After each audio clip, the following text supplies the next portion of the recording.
अहमदनगर जिल्ह्यातील श्रीरामपूर तालुक्यात असलेल्या टिळकनगर इंडस्ट्रीज या मद्यनिर्मिती कारखान्यातून सोडल्या जाणाऱ्या दूषित पाण्यामुळे परिसरातील जमिनीतील विहिरी व बोर यांच्यातून क्षारयुक्त पाणी येत आहे। त्यामुळे शेतजमिनी नापीक झाल्याने अनेकांवर उपासमारीची वेळ आली आहे। तसेच शेतात पीक येत नसल्याने अनेकांच्या हाताला रोजगार देखील उपलब्ध होत नसल्याने या निर्माण झालेल्या समस्येत टिळकनगर इंडस्ट्रीज जबाबदार असल्याने टिळकनगर इंडस्ट्रीज मधून जमिनीत सोडल्या जाणारे दूषित पाणी त्वरित बंद करण्यात यावे। तसेच दूषित पाण्यामुळे बाधित झालेल्या कुटुंबातील एकाच टिळकनगर कारखान्यात कायमस्वरूपी कामावर घेण्यात यावे या मागणीकरिता बेलापूर बुद्रुक येथील प्रदूषणग्रस्त ग्रामस्थांनी श्रीरामपूर येथील महात्मा गांधी पुतळ्यासमोर आमरण उपोषण सुरू केले। माझं नाव विशाल कैलास पवार। मी श्रीरामपूर तालुक्यातील बेलापूर बुद्रुक या गावातील दिगी रोड या ठिकाणी राहायचं आहे आता। आणि आमची मागणी अशी की का टिळकनगर इंडस्ट्रीजने जे सोडलेलं जे क्षारयुक्त जे मळीचं पाणी त्यामुळे आमची जमीन काही वर्षापासून 40 ते 50 वर्षापासून नापीक झालेली आहे। ते मळीचं पाणीमुळे आमचं उपजीविका बंद झालेलं आहे, शेतीचं साधन बंद झालेलं आहे, शेती आमची नापीक होण्याच्या आणि अनेक कुटुंब उद्ध्वस्त होण्याच्या याच्यात आहे। तर आम्हाला कंपनीने त्याची आर्थिक नुकसान भरपाई द्यावी आणि आम्हाला कंपनीत आमच्या प्रत्येक कुटुंबातील व्यक्ती हे कामाला घेण्यास यावे आणि हे पाणी त्यांनी लवकरात लवकर बंद करावे। आणि जे पाणी आहे त्यांनी फक्त आम्ही वारंवार आश्वासन देऊन त्यांनी फक्त आम्हाला पिण्याचं पाणी चालू केलेलं आहे, पण आम्हाला वापरण्यासाठी हेच पाणी लागतं। यांनी गुरं शेळ्या ज्यांनी मृत्युमुखी पावत आहे। आमचा कांदा जो वर्षभर टिकणार आहे तो कांदा 2च महिने टिकतोय, क्षारयुक्त पाण्यामुळे तो कांदा पूर्ण खराब होऊन जातोय। त्यामुळे आम्हाला आर्थिक नुकसान भरपाई त्यांनी द्यावी।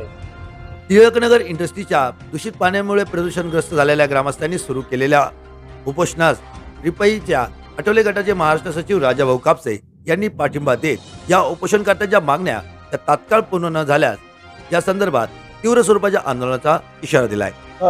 गांधी पुतळ्यासमोर जे उपोषण चालू आहे ते उपोषण आहे टिळकनगर इंडस्ट्रीसाठी, ताकी टिळकनगर इंडस्ट्रीमध्ये जे आजूबाजूचे जे क्षेत्र आहेत हे क्षेत्र इतकं दूषित पाणी, त्या मळीचं पाणी हे बोरमध्ये विहिरीमध्ये उतरलेलं आहे। त्याच्यामुळं शेतीमध्ये काही पिकत नाही आणि गोरगरीब जनता आधी यांच्यावर उपासमारीची वेळ आलेली आहे। तरी दानोकरने यांचे लवकरात लवकर दखल घेऊन याचा योग्य ते त्यांना न्याय द्यावा आणि त्यांचे जे प्रत्येक शेतकऱ्याचा एक जे कुटुंबकर्ता आहे त्याला दानोकरमध्ये कामाला लावून घ्यावा। नाहीतर त्यांच्या पाण्याचे आता पिण्याचं पाणी फक्त कंपनीतून देत आहे, पण जनावराला पाणी कुठून देणार, शेतीला पाणी कुठून देणार?